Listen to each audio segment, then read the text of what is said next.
ప్రసాదించే పుణ్య పురుషులు మా ఇంటికి రావడం నా జన్మ సిద్ధార్థమైన మేము కృతార్థులమైంది స్వామి పాదాల వింతములకి చల్లగా చల్లగా వదిలేవమ్మా అమ్మా సత్యావతి అది సత్యావతి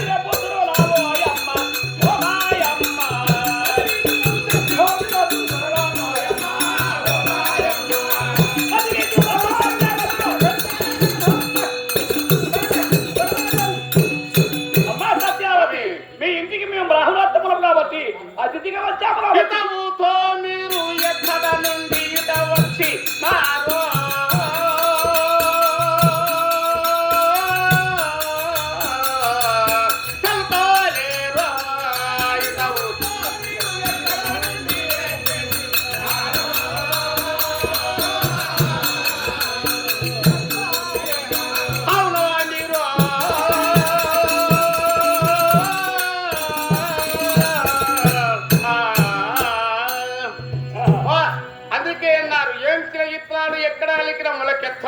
ఎంతకాలం రాలిన చిత్రాలు వర్షంపులు కొట్టగానే మొలికెత్తుతాయి. ఈ జన్మలో చేసిన పుణ్యమైన పాపమైన వచ్చే జన్మ అనుభవించవలసిందే కదా. తాను తిన్నది మన్నవుతుంది, ఒకటి పెట్టింది ఎంత వస్తుంది. అందుకే నన్ను మాతా నస్తి పితృ నస్తి ధనం నస్తి తస్మత్ జాగ్రత్త అన్నారు. మనం చచ్చిన తర్వాత తల్లి గాని తండ్రి గాని అన్నదమ్ములు గాని మనం రెక్కలు ముక్కలు చేసుకుని ఎర్రటి ఎండ లోపల రక్తాన్ని చెమటగా మార్చి దుక్కిని దున్ని ధనము సంపాదించి పెంటెలో పెట్టుకున్నా అది నువ్వు పోయేనాడు ఎంటరాదు. అందుకే తస్మత్ జాగ్రత్త ఉంటుంది శాస్త్రం. అరే నాయనా దీపం ఉన్నప్పుడే ఇల్లు దీపం ఎలిగినప్పుడు నువ్వు చక్క పెట్టుకో. నావ గట్టిగా ఉన్నప్పుడే నదిని దాటు. దొంగలు రాకముందే తలుపు వేసుకో. గాడు పచ్చినప్పుడే తూర్పాల పట్టుకోమన్నారు. ప్రాణం ఉన్నప్పుడే పరమాత్మను స్మరించాలి, దాన ధర్మం చేయండి అన్నారు. అందుకే మీరు పూజ్యులు గౌరవనీయులు వేద మూర్తులు మా ఇంటికి వచ్చారు. మేము ఎంతో ధన్యులమయ్యాము. కానీ నిన్ను అడగాలి, నీ ఊరేమిటి, నీ పేరేమిటి చెప్పండి. ఓహో సత్యావతి, మా నివాసము ఎక్కడ, మీ ఉండే తలకాలు చెప్పండున్నావా? అవునయ్యా.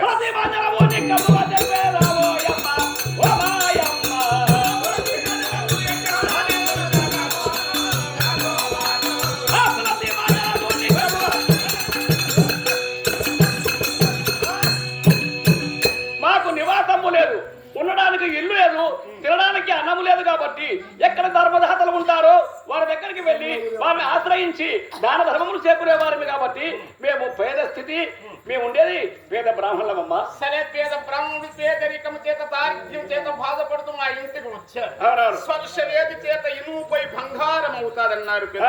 అందుగురించి మీరు మా ఇంటికి రావడం మేము ధన్యులమయ్యాము. మీరు బ్రాహ్మణులు ఏది కావాలని వచ్చారో ఎందుకొరకు వచ్చారో అడిగితే తెలుస్తుంది. కానీ ఒక విషయం అండి, ఈ ప్రపంచంలో 84 కోట్ల రకములైన జీవులు ఉన్నాయి అనంగా విన్నాము, చూశాము కూడా. కానీ అందరికి 2 కన్నులు ఉంటాయి. కానీ నీకు 3వ కన్ను ఎలాగ వచ్చింది మహాత్మా?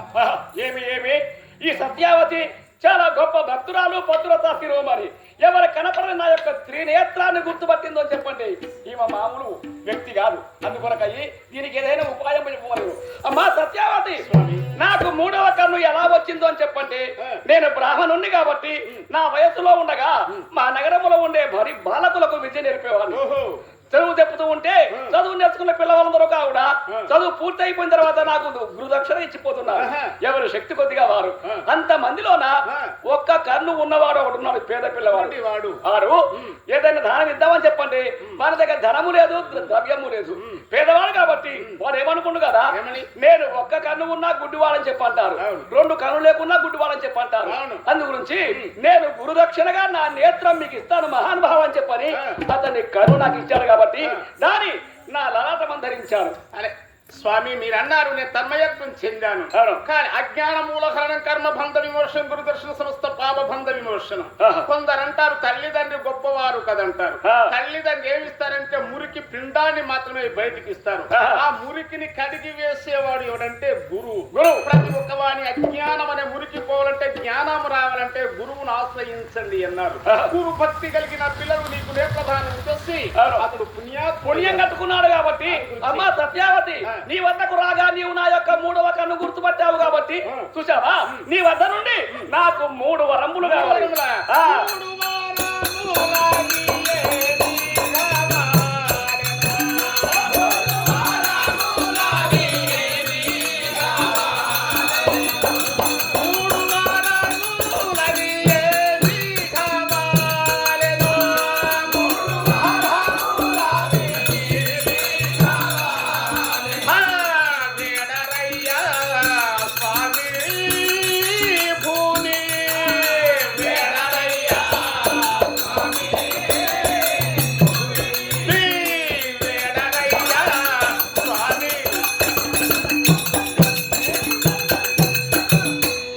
మబ్బులు కరిగిపోతూ జలములు ఇస్తాయి. అందు గురించి ఊది వస్తే కాలిపోతూ 10 మందికి ఫలితం ఇస్తాది. పరోపకారం మిదం శరీరం. భగవంతుడు ఈ శరీరం అని ఎందుకు ఇచ్చాడంటే ఒకని మేలు చేయడానికే కానీ కీడు చేయడానికి కాదు. ఒకరికి మనం మేలు చేస్తే భగవంతుడు ఎల్లప్పటికీ మనకు మేలు చేస్తాడు. మనం ఒక జీవి కీడు చేస్తే తప్పకుండా మనకు కీడు చేస్తాడు. సరే నీకు 3 వరములు కావాలి, 3 వరములు కావాలి అన్నావు. సరే నువ్వు అడిగావు కాబట్టి నేను ఇవ్వడానికి సంసిద్ధంగా ఉన్నాను. అదేమిటో తెలుసా? మా పార్వతి, నా ఆరాధ్య దైవము పార్వతీ పరమేశ్వరుడు. ఆ పరమేశ్వరుని యాన నీకు 3 వరములు ఇస్తాను. గ్రహ తారకులు నిజ మార్గములు తప్పిన భూమి ఆకాశం తాళాల విధంగా మోగిన సప్తాబోధుల చేలకులు ఇంకిన వాడి వాయించే వీణలో నుంచి అపశృతి అనేది వస్తే రావచ్చు. నా నోట ఏ పూట అబద్ధమనే మాట రాదు. తప్పకుండా ఇస్తాను, అడగండి. ఇస్తావా కదా? 3 వరములు అని చెప్పంటే నేను 3 వరములు ఒకేసారి కోరను. ఎప్పుడెప్పుడు కానీ నాకు అవసరం వచ్చినప్పుడు అడుగుతున్నాను కాబట్టి తొలిసారిగా మొదటిగా అడిగే వరం అడుగుతున్నాను. అడగండి అయ్యా.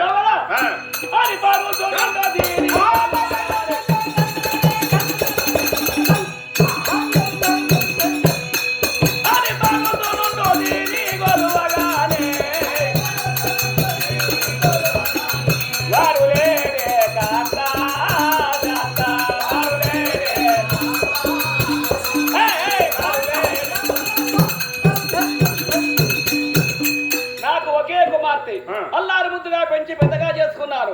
ఇంతవరకు దాకా నేను నా కుమార్తె సేవ చేశానే గాని ఇప్పుడు వృద్ధున్నైపోయాను కాబట్టి నా చేత కావడం లేదు. అందుకొరకయ్యి నా కుమార్తె సేవ చేస్తాను కొరకయ్యి ఒక దాసీ మనిషి కావాలి. శర్వీర దీపక చంద్రో ప్రభు కొరివిది త్రైలోక్య పుత్ర సుపుత్ర అన్నారు. పగలెల్ల ఎలుగు కావాలంటే సూర్యుడు రావాలి, రాత్రంతా ఎలుతురు కావాలంటే చంద్రుడు రావాలి. దేశంలో పేరు వ్యాపించాలంటే దాన ధర్మం చేయాలి. కులమునకు పేరు రావాలంటే గుణవంతుడైన కొడుకును గనాలి అని పెద్దలు అనంగా విన్నాం. సరే, గుణవంతుడు ధనవంతుడు నా భర్త కొదువలేదే. గోదావరి తలాపుకు పెట్టుకొని నీలో కనుక ఏడ్చు అవివేకిలాగా మా ఇంటికి వచ్చి నీ దారిద్ర్యం చెప్పనేలా నీ బిడ్డకు దాసివాడు కావాలా? కూతురు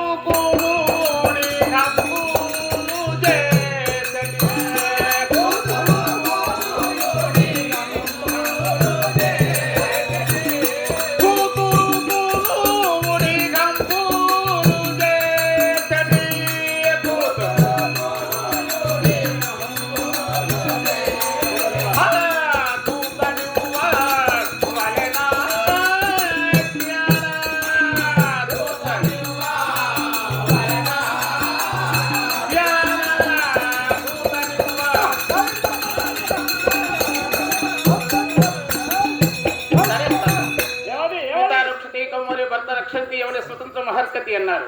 ప్రపంచంలో మగవానికి స్వతంత్ర్యం అనేది ఉందట శాస్త్రం చెప్పింది. ఆడది ఎంత ఎదిగిపోయినా ఎంత పెద్ద పదవి మీద ఉన్నా 3 మీద ఆధారపడతని శాస్త్రం చెప్పింది. బాల్య దశలో ఉన్నప్పుడు పెళ్లి కానప్పుడు ఆడపిల్లల జీవితం ఎవరి మీద ఆధారపడి ఉంటారంటే తల్లిదండ్రి మీద. ఎప్పుడైతే మంగళ్యం మెడలో పడతాదో అది మొదలుకొని ఆడదాని జీవితం ఎవరి మీద ఆధారపడి ఉంటుందంటే భర్త మీద. ముసలి తనం వచ్చిన తర్వాత ఆడదాని జీవితం ఎవరి మీద ఆధారపడి ఉంటుంది? కానీ పెంచిన పిల్లల మీద అన్నారు. కానీ బాల్య దశలో ఉన్న నీ బిడ్డకు దాసి కావాలన్నారే, కానీ ఎవరు కావాలి? ఏ కులోద్భవుడు కావాలి? బ్రహ్మక్షత్రియ వైశ్య శూద్రులు అనే వాళ్ళు 4 వర్గములు విభజించింది వేదము. కానీ ఇందులో నీకు బ్రాహ్మణులు కావాలా, క్షత్రియుడు కావాలా, వైశ్యుడు కావాలా, శూద్రుడు కావాలా? చెప్పండి, చెప్పకుండా ఇస్తాం. సత్యవతి త్రోవ తప్పిస్తుంది. ఎందుకంటే ఎన్ని డబ్బులు ఖర్చు పెట్టైనా గానీ ఏ కులంలో వ్యక్తి కావాలో కోరుకో స్వామి అతన్ని తీసుకువస్తానంటుంది. కానీ మనం బాగా ఆలోచించి అడగాలి. ఎందుకో తెలుసా?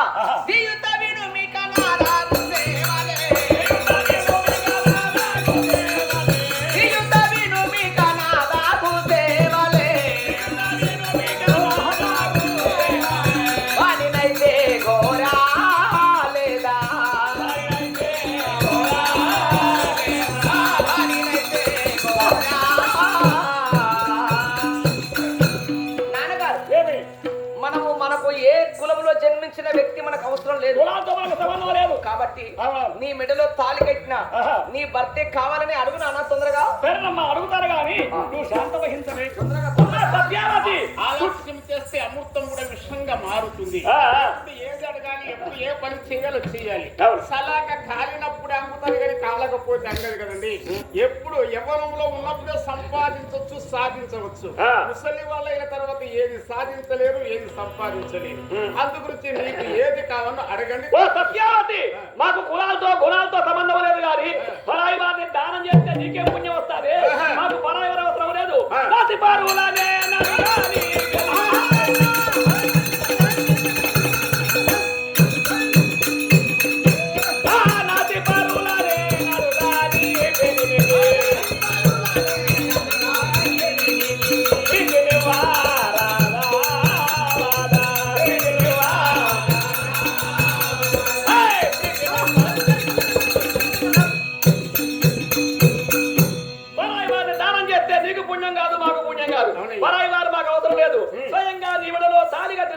నీ భర్తే మా ఇంటి సేవకు కావాలి.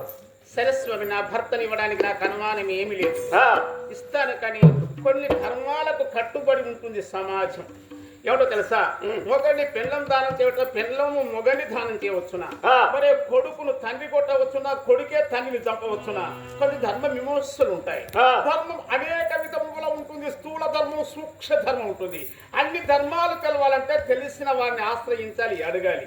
అందుగురించి నా భర్తని ఇవ్వడానికి నాకు అనుమానం ఏమి లేదు. కానీ నా భర్తనిచ్చే ముందు మరి ఇస్తే పాపం వస్తుందా, పుణ్యం వస్తుందా అని మా పురం లోపల ఎందరో పూజ్యులు పురోహితులు ఉన్నారు. వారిని అడిగిన తర్వాత ఇస్తాను. ఒక అరగంట ఆగండి. మేము ఇచ్చినట్టే ఉంది, మేము తీసుకున్నట్టే ఉందిగా. ఏమే దాన కంకణం కట్టుకోగా నీకు ఏం ఏర్పాటు లేదా?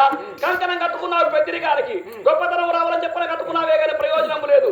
నీ 3 వరములకు ఒక్క వరము కింద నీ భర్తను కోరితే ఆలోచన చేస్తున్నావు, అడగాలని చెప్పడున్నావు. నీవు నాకు 3 వరములు ఇస్తావే, లేదను కాదని వెళ్ళిపోవడం కలిసి. నేను లాగత్వం భాగత్వం నా జీవితంలో ఎన్నడూ అనను, అనబోను కూడా. అందుగురించి స్వామి నీకు ఇస్తాను గాని ఇవ్వనని నేను అనలేను. 100 మంది బ్రాహ్మణుల చంపేదానికంటే ఒక ఆవును చంపితే పాపం. 100 ఆవుల చంపేదానికంటే ఒక ఆడదాన్ని చంపితే అంతే పాపం. 100 మంది ఆడవాళ్ళ చంపేదానికంటే పాలు మరువని ఒక పసి పిల్లని చంపితే అంతే పాపం. 100 పసి పిల్లల చంపేదానికంటే సచ్చేరాక అబద్ధం ఆడికంతే పాపం అన్నారు పెద్దలు. అందుకే మునులు చెప్పారు, మహాత్ములు చెప్పారు, నీతిగా బ్రతుకు, గౌరవంగా జీవించు. జాతి గౌరవము నీతిపై నిలుచును, నీతి లేకయున్న జాతి జనుడు నీతి గల్ల జాతి నిజమైన జాతి అన్నారు. ఊరిలో ఇల్లు లేకపోయినా, అడవిలో చేరు లేకపోయినా, ఒళ్ళు మీద విలువైన గుడ్డలు లేకపోయినా మనిషికి ఒక నీతి అనేది ఉండాలి. నీతి మంతుడు ఎక్కడికి పోయినా ఈ దేశం చేతులెత్తి నమస్కారం చేస్తూనే ఉంటుంది. మంచి పనులు ఎక్కడి మంచి పనులు చేయవాడు ఎక్కడికి పోయినా మల్లెపూల దండలేకే నోచుకుంటాడు. చెడు పనులు చేయవాడు ఎక్కడికి పోయినా చెప్పు దెబ్బలే తింటూ ఉంటాడు. అమ్మా అని పిలవండి, నీళ్లు పోసే వాళ్ళు పాలు పోస్తారు, వారి అని పిలవండి అంగబెట్టి తంటారు. అందు గురించి నేను ఇస్తాను. ఒక అరగంట ఆగండి.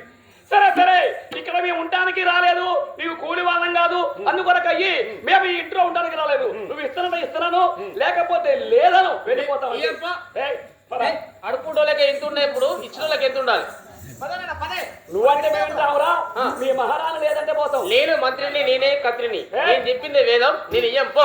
ఈ యొక్క కళింగ నగరంలోన ఈ సత్యావతి అబద్ధం ఆడిందని చెప్పని ఈ ఊరందరూ చేత తప్పట్లు. సత్యావతి ఎలాంటిదో ఈ ఊరు ప్రజలందరికీ తెలుసు. మీరు కొట్టియండి, నేను చూస్తా. కొట్టియమంటావా? మీ సత్యావతి మేము వచ్చి ఎంతగానో ఆశతో వచ్చాం, కానీ మా ఆశలన్నీ నిరాశలు చేసింది. నీకు ధనం కావాలా, భూమి కావాలని అడుక్కోవాలి. నాకెందుకురా ధనం? నీకు మొగడు వేరుపాడు, మొగడా మొద్ద గజ్జల గుర్ర లెక్క నువ్వు ఉన్నావు. కాదురా, మీ ప్రజలతోనే నీ ముఖం నల్ల ముఖం చెప్పిస్తా. చేపి అలా చేపి. ప్రేక్షకులకు విజ్ఞప్తి అండి, మాది ఈ ఊరు కాదు, మేము సాయంత్రం వచ్చినాం. అవును, ఎల్లమ్మ గుడి దగ్గర ఉన్నాము. మరి సత్యావతి దేవి దానం ఇస్తామని ఆశ కొద్ది వచ్చాం. మా నాన్న చేత కాకుండా గాని అతని బలివీటికి తీసుకువచ్చా.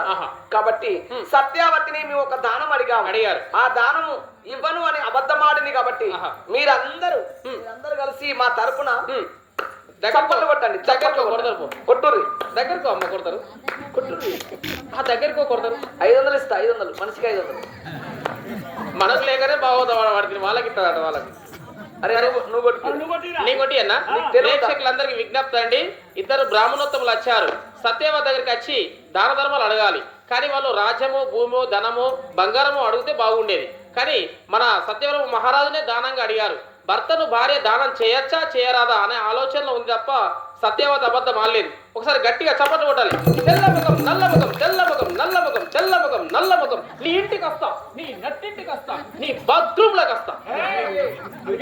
కడుగుతానికా కడుగుతానికా చూసావా? ఇది మీ ఊరు కాబట్టి అవును. మీ ప్రజలు కాబట్టి చప్పట్లు కొడతారు. వింటారు. అవును. ఈ ఊరు కాకపోతే ఇంకో ఊరే మాకే ఊరు. ఈ పట్టి మొత్తం మాదే. దానన్నా ఆహా. మరి. సత్యవతి అబద్ధమాడింది. హరహర మహాదేవ ప్రభావ, హరహర మహాదేవ ప్రభావ, తిరుపమాత స్వామ.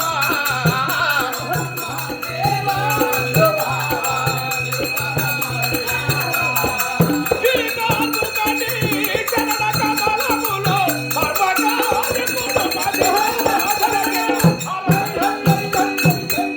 ప్రతివరోత్తము. దేవా? ఎవరు బ్రాహ్మణోత్తములు సత్యావతి అబద్ధమాడిందని వీధి వీధులు చెప్తూ వెళ్ళిపోతున్నారు. అవునా? ఇంట్లో జరిగిన సంగతి ఏమిటో ఇద్దరు బ్రాహ్మణోత్తములు వచ్చారు, సత్యవతితో మాట్లాడారు, కానీ లోన ఏం జరిగేదో నాకు తెలియదు దేవా. ఇంట్లో సంగతి నీకేమాత్రం తెలియదా? నేనే మందలిస్తాను. మహాదేవ సింహ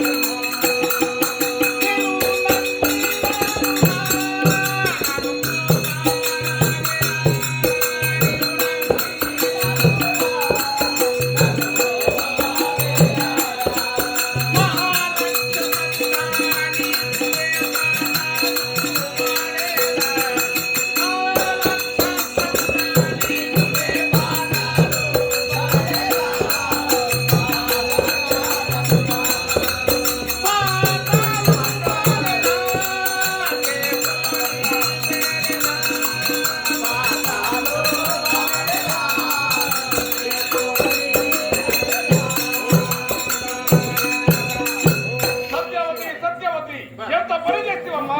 నీవు సమతవాదివని సత్యవాదివని మాట తప్పని స్త్రీవని చదువు సంస్కరణ ఉన్న స్త్రీవని నీ చేతికి దాలకంకర పడితే ఎంత పని చేశావే? పోటీ ఇది ఏమిటవన తాటి వారంతుమిప్పుడు, మాటి మాటికి దూరి దాటిపోయినే. పోటీ ఇది ఏమిటవన తాటి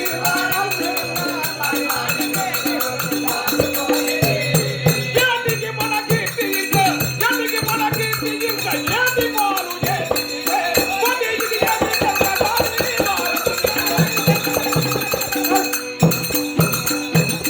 సత్యవతి, నీవు మంచి దానివని నీ చేతికి నేను దానకంకరము కడితే పుట్టను తేనెలో నిండు చుక్క వేసినట్టు చేశావు. ఎంత పని చేస్తావు?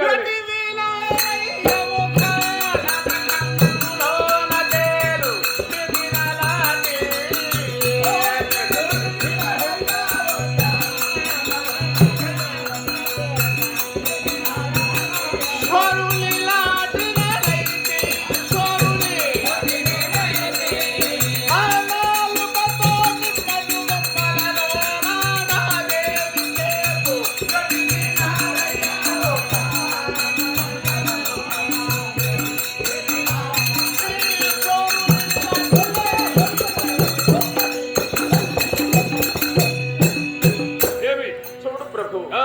ఆ మాట చెప్పాలంటే నా జీవే తడబడిపో. సరే జరిగింది ఉండో చెప్పు. ప్రభాత వేళ లోపల ఇద్దరు బ్రాహ్మణోత్సవం వచ్చారు. ఆ. వచ్చి అతిథి భవతి సత్యావతి దేవి అని పోగిడారు. ఆ. వారికి అర్ఘ్యపాద్యములు ఇచ్చి కుశల ప్రశ్నలు వేసి ఓ. కూర్చుండే పెట్టాను. ఆ. స్వామి మీకేది కావాలని నేను అడిగాను. ఆ. సరే ఒకటి కావాలి, అందుకే ఆశించి నీ దగ్గరికి వచ్చామమ్మా అని వాళ్ళు అన్నారు. ఆహా. సరే ముందు ఆయన చూడగా 3 కన్నులు కనిపించాయి. ఆ. మరి నీకు 3 కన్నులు ఎలా వచ్చాయి ప్రభు అని నేను అడిగాను. ఓహో. దానికి ఒక వింత కథ చెప్పి తప్పించుకున్నాడు. ఉమ్. సరే నా 3 కన్నులు నువ్వు ఎప్పుడు ఏర్పాటు చేశావో చేశావు? నాకు 3 వరములు ప్రసాదించు సత్యాదేవి అన్నాడు. ఆ. సరే ఆ 3 వరములు నీకేది కావాలని నేను అడిగితే ఆహా. ఆయన అడిగింది ఒకటి, ఏమిటది? నా బిడ్డకు సేవ చేయడానికి ఉమ్.